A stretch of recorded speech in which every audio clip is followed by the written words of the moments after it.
United States War Refugee Board as the extermination camps of Auschwitz, Auschwitz, and Birkenau in Upper Silesia. 263, bombing proposal. In January 1941, the Commander-in-Chief of the Polish Army and Prime Minister in exile, Ladislas Sikorski, arranged for a report to be forwarded to Air Marshal Richard Pierce, head of RAF Bomber Command. 264, written by Auschwitz prisoners in or around December 1940. The report described the camp's atrocious living conditions and asked the Polish government in exile to bomb it. The prisoners implored the Polish government to have the camp bombed. The destruction of the electrified barbed wire, the ensuing panic and darkness prevailing, the chances of escape would be great. The local population will hide them and help them to leave the neighborhood. Aerial view of Auschwitz to Birkenau taken by the RAF on 23 August 1944. The prisoners are confidently awaiting the day when Polish planes from Great Britain will enable their escape. This is the prisoners' unanimous demand to the Polish government in London. 265. Pierce replied that it was not technically feasible to bomb the camp without harming the prisoners. 264. In May 1944, Slovak Rabbi Michael Duff Weissmandl suggested that the Allies bomb the rails leading to the camp. 266. Historian David Wyman published an essay in Commentary in 1978 entitled Why Auschwitz Was Never Bombed, arguing that the United States Army Air Forces could and should have attacked Auschwitz. In his book The Abandonment of the Jews, America and the Holocaust 1941, 1945, 1984, Wyman argued that, since the IG Farben plant at Auschwitz III had been bombed 3 times between August and December 1944 by the US 15th Air Force in Italy, it would have been feasible for the other camps or railway lines to be bombed too. Bernard Wasserstein's Britain and the Jews of Europe, 1979, and Martin Gilbert's Auschwitz and the Allies, 1981, raised similar questions about British inaction. 267. Since the 1990s, other historians have argued that Allied bombing accuracy was not sufficient for Wyman's proposed attack, and that counterfactual history is an inherently problematic endeavor. 268. Sonderkommando revolt. Sonderkommando member Zolman Gradowski, pictured with his wife, Sonia, buried his notebooks near crematorium III. Sonia Gradowski was gassed on 8 December 1942. 269. The Sonderkommando who worked in the crematoria were witnesses to mass murder and were therefore regularly murdered themselves. 270. On the 7th of October 1944, following an announcement that 300 of them were sent to a nearby town to clear away rubble, transfers were a common ruse for the murder of prisoners. The group, mostly Jews from Greece and Hungary, staged an uprising. 271. They attacked the SS with stones and hammers, killing 3 of them, and set crematorium 4 on fire with rags soaked in oil that they had hidden. 272. Hearing the commotion, the Sonderkommando at crematorium 2 believed that a camp uprising had begun and threw their Oberkörper into a furnace. After escaping through a fence using wire cutters, they managed to reach Rajsko, where they hid in the granary of an Auschwitz satellite camp.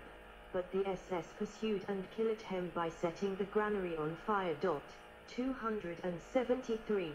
By the time the rebellion at crematorium 4 had been suppressed, 212 members of the Sonderkommando were still alive and 451 had been killed. 274. The dead included Zolman Gradowski, who kept notes of his time in Auschwitz and buried them near crematorium 3. After the war, another Sonderkommando member showed the prosecutors where to dig. 275. The notes were published in several formats, including in 2017 as From the Heart of Hell. 276. Evacuation and death marches. Ruins of crematorium for Auschwitz II. Blown up during the revolt. The last mass transports to arrive in Auschwitz were 60,070,000 Jews from the Lodz ghetto, some 2,000 from their Seenstadt, and 8,000 from Slovakia. 277. The last selection took place on 30 October 1944. 198. On 1 or the 2nd of November 1944, Heinrich Himmler ordered the SS to halt the mass murder by gas. 278. There is disagreement on why, as it contradicted an order by Hitler to kill all Jews in Europe. 279. On the 25th of November, he ordered Auschwitz gas chambers and crematoria be destroyed. The Sonderkommando and the prisoners began the job of dismantling the buildings and cleaning up the site. 280. On the 18th of January 1945, Engelbert Markic, a German criminal transferred from Mauthausen, became the last prisoner to be assigned a serial number in Auschwitz, number 202499. 281. According to Polish historian Andrzej Statilecki, the evacuation of the camp was one of its most tragic chapters. 282. Himmler ordered the evacuation of all camps in January 1945, telling camp commanders the Führer holds you personally responsible for making sure that not a single prisoner from the concentration camps falls alive into the hands of the enemy. 283. The plundered goods from the Canada barracks, together with building supplies, were transported to the German interior. Between 1 December 1944 and the 15th of January 1945, over 1 million items of clothing were packed to be shipped out of Auschwitz. 95,000 such parcels were sent to concentration camps in Germany. 284. Beginning on the 17th of January, some 58,000 Auschwitz detainees, about two-thirds Jews, over 20,000 from Auschwitz I and II and over 30,000 from the sub-camps were evacuated under guard, at first heading west on foot, then by open-topped freight trains, to concentration camps in Germany and Austria, Bergen-Belsen, Buchenwald, Dachau, Flossenburg, Gross-Rosen, Mauthausen, Dora-Mittelbau, Ravensbrück, and Sachsenhausen. 285. Fewer than 9,000 remained in the camps, deemed too sick to move. 286. During the marches, the SS shot or otherwise dispatched anyone unable to continue. Execution details followed the marches, killing prisoners who lagged behind. 282. Peter Longerk estimated that a quarter of the detainees were thus killed. 287. By December 1944, some 15,000 Jewish prisoners had made it from Auschwitz to Bergen-Belsen, where they were liberated by the British on the 15th of April 1945. 288. On the 20th of January, crematoria 2 and 3 were blown up, and on the 23rd of January the Canada warehouses were set on fire. They apparently burned for 5 days. Crematorium 4 had been partly demolished after the Sonderkommando revolt in October, and the rest of it was destroyed later. On the 26th of January, 1 day ahead of Red Army's arrival, Crematorium V was blown up. 289. Liberation.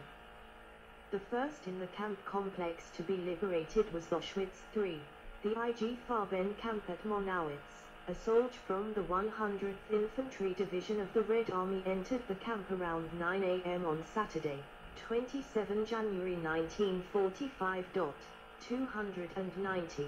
The 60th Army of the 1st Ukrainian Front, also part of the Red Army, arrived in Auschwitz II around 3 p.m. They found 7,000 prisoners alive in the 3 main camps, 500 in the other sub-camps and over 600 corpses. 291. Items found included 837,000 women's garments, 370,000 men's suits, 44,000 pairs of shoes, 292 and 7,000 kilograms of human hair, estimated by the Soviet War Crimes Commission to have come from 140,000 people. 221.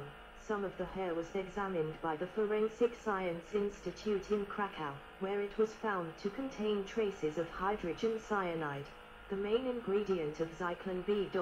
293. Primo Levi described seeing the first 4 soldiers on horseback approach Auschwitz III, where he had been in the sick bay. They threw strangely embarrassed glances at the sprawling bodies, at the battered huts and at us few still alive.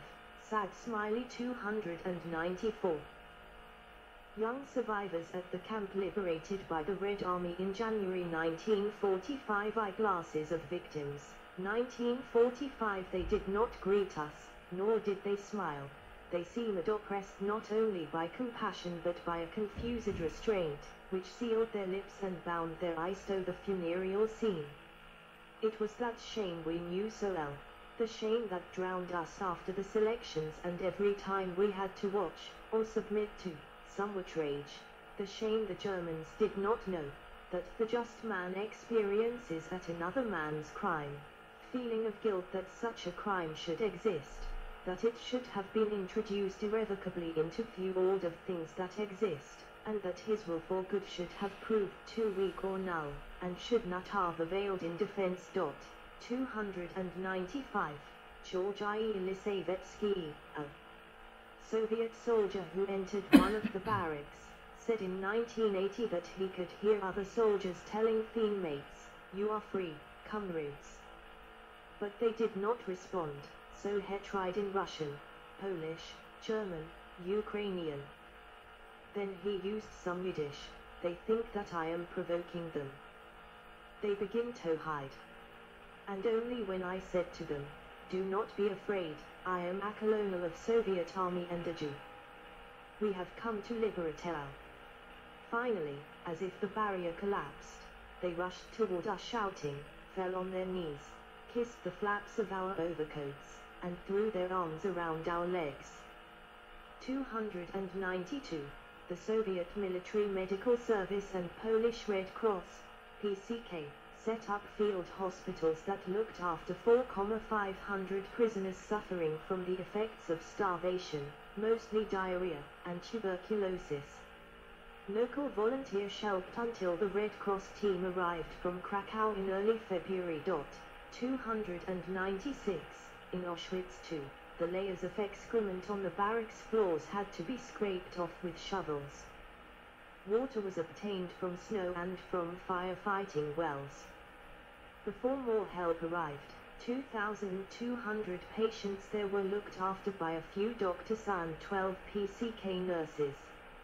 All the patients were later moved to the brick buildings in Auschwitz I, where several blocks became a hospital, with medical personnel working 18-hour shifts. 297. The liberation of Auschwitz received little press attention at the time. The Red Army was focusing on its advance toward Germany, and liberating the camp had not been one of its key aims. Boris Polevoy reported on the liberation in Pravda on the 2nd of February 1945, but made no mention of Jews. Winking sad smiley 298. Inmates were described collectively as victims of fascism. 299. It was when the Western Allies arrived in Buchenwald, Bergen-Belsen, and Dachau in April 1945 that the liberation of the camps received extensive coverage. 300. After the war. Trials of war criminals. Only 789 Auschwitz staff, up to 15%, ever stood trial. Winking sad smiley 8. Most of the cases were pursued in Poland and the Federal Republic of Germany. 301.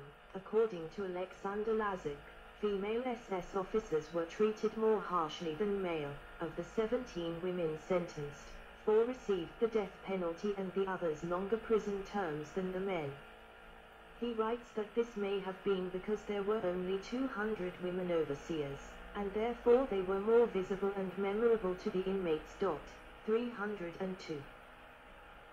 Gallows in Auschwitz I, where Rudolf Höss was executed on the 16th of April 1947. Camp Commandant Rudolf Höss was arrested by the British on 11 March 1946 near Flensburg, northern Germany, where he had been working as a farmer under the pseudonym Franz Language. He was imprisoned in